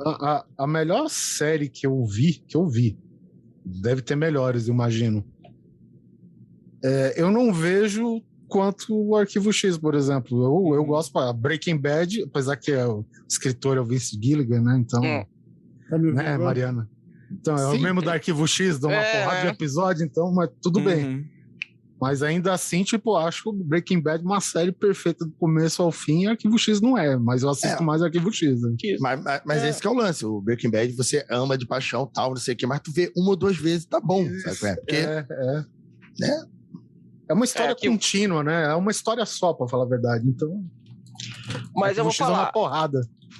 Mas dentro do âmbito Arquivo X, eu vou falar, Millennium, em termos de tudo, é uma série muito melhor que Arquivo X. Principalmente a segunda temporada de Millennium. Eu gostaria muito que vocês falassem isso no programa.